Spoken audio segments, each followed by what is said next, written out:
Hello दोस्तों, इस video को देखने के बाद आप जान सकते हैं कि यह मेडिसिन किस काम में आती है और यह जानना आपके लिए बहुत ज़रूरी है। और कई बार हमें मेडिसिन लेना भी पड़ता है और किसी को देना भी पड़ सकती है। तो और हमें पता होना चाहिए कि जो मेडिसिन हम ले रहे हैं या फिर किसी को देते हैं तो वह मेडिसिन किस काम में आती है। तो इस वीडियो में इसी के बारे में जानेंगे। देखिए, हर मेडिसिन में एक सफिक्स होता है, यानी कि हर मेडिसिन के लास्ट में एक वर्ड होता है जिससे हम जान सकते हैं कि वह मेडिसिन किस क्लास से बिलोंग करती है और या फिर किस बीमारी के लिए दी जाती है। तो इस वीडियो में हम लोग यही देखने वाले हैं। इस वीडियो में लास्ट तक बने रहे ताकि आपको सारी बातें समझ में आ सके। तो दोस्तों, वीडियो को करते हैं स्टार्ट। तो देखिए, किसी भी मेडिसिन को उसके सफिक्स से जान सकते हैं कि वह मेडिसिन किस काम में आती है।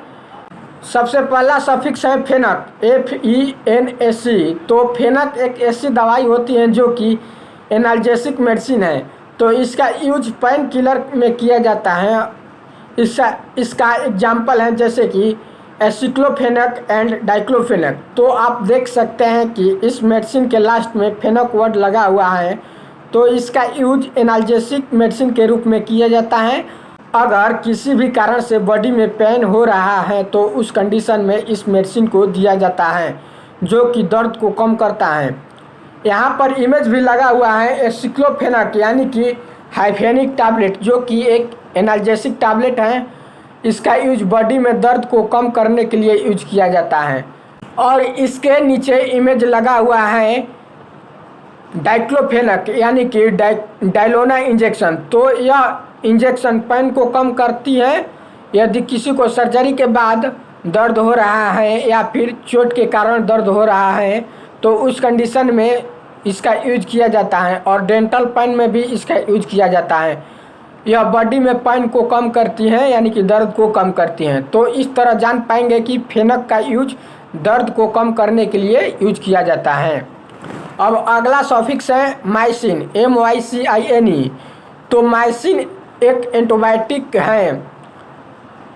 तो माइसिन एंटीबायोटिक के रूप में यूज किया जाता है, यानी कि इन्फेक्शन को ठीक करने के लिए। किसी को इन्फेक्शन हो गया है तो उस कंडीशन में एंटीबायोटिक दिया जाता है। इसका एग्जाम्पल है जैसे कि azithromycin, erythromycin, neomycin, tobramycin and streptomycin. तो आप देख सकते हैं कि यहाँ पर सबके लास्ट में माइसिन वर्ड लगा हुआ है। यह सभी मेडिसिन एंटीबायोटिक ग्रुप के अंतर्गत आती हैं। तो यह मेडिसिन का यूज बैक्टीरियल इन्फेक्शन में किया जाता है। और यहाँ पर हमने इमेज इसके लगाई हुई है जैसे कि एजिथ्रोमाइसिन, यानी कि एजिथ्रॉल 500 mg टैबलेट। तो इस टैबलेट को बैक्टीरियल इन्फेक्शन में यूज किया जाता है। इसके नीचे इमेज लगा हुआ है स्ट्रिप्टोमाइसिन, यानी कि एम्बिस्ट्रियन इंजेक्शन। तो यह इंजेक्शन इन्फेक्शन को कम करता है। यदि किसी को बैक्टीरियल इन्फेक्शन हो गया है तो उस कंडीशन में इस इंजेक्शन को लगाया जाता है। और यहाँ पर नीचे इमेज लगा हुआ है नियोमाइसिन, यानी कि नियोस्प्रिन ऑइंटमेंट। तो इसको ऊपर से लगाया जाता है, यानी कि एक्सटर्नल लगाया जाता है, जो कि बैक्टीरिया को किल करती है। तो इस तरह जान पाएंगे कि नियोमाइसिन का यूज बैक्टीरियल इन्फेक्शन के रूप में, यानी कि बैक्टीरियल इन्फेक्शन को ठीक करने के लिए यूज किया जाता है। अब अगला सफिक्स है नाजोल, NAZOLE। तो नाजोल एक ऐसी दवाई होती है जो कि एंटी फंगल के रूप में किया जाता है। तो इस मेडिसिन के फंगल संक्रमण को ठीक करने के लिए यूज किया जाता है। इसका एग्जाम्पल है जैसे कि फ्लुकोनाजोल, आइटिकोनाजोल, केटिकोनाजोल, लुलिकोनाजोल एंड कोलिट्रीमाजोल। तो आप देख सकते हैं कि इन सभी मेडिसिन के लास्ट में नाजोल वर्ड लगा हुआ है। तो यह medicine anti fungal agent group के अंतर्गत आती है। एंटी फंगल दवाओं का इस्तेमाल फंगल संक्रमण के लिए यूज किया जाता है। इसका इस्तेमाल मुंह, योनि, त्वचा और शरीर के अन्य हिस्सों जैसे अंगुलियों और पैर के नाखूनों में होने वाले फंगल संक्रमण के इलाज में किया जाता है। यहाँ पर कुछ इमेज भी लगा हुआ है जैसे कि आइटिकोनाजोल, यानी कि आइटीमैक 200 mg कैप्सूल, जो कि एंटी फंगल कैप्सूल है। जनरली इसका इस्तेमाल एंटी फंगल और कवकीय संक्रमण के रूप में किया जाता है। दोस्तों अगला इमेज लगा हुआ है केटिकोनाजोल यानी कि कीटोसॉप और लुलिकोनाजोल यानी कि लुलिफोडसॉप। यह एक एंटी फंगल दवा है यानी कि साबुन है।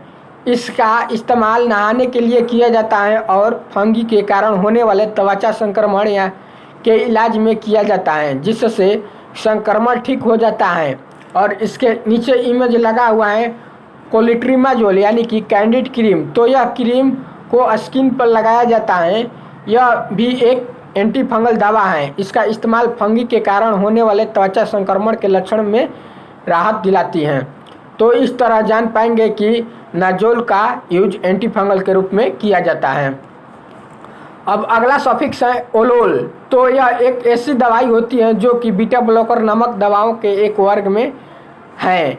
ओलोल का इस्तेमाल हाइपरटेंशन यानी कि हाई ब्लड प्रेशर के इलाज में किया जाता है और हार्ट फेलियर के इलाज में किया जाता है, यानी कि किसी को हार्ट से संबंधित कोई बीमारी होती है तो उससे बीटा ब्लॉकर का इस्तेमाल किया जाता है। इसका एग्जाम्पल है जैसे कि एटिनोलोल, बिस्नोपोलोल, ट्रिमोलोल एंड इस्मोलोल। तो आप देख सकते हैं कि इन सभी मेडिसिन के लास्ट में ओलोल वर्ड लगा हुआ है, तो इस मेडिसिन को बीटा ब्लॉकर के रूप में यूज किया जाता है।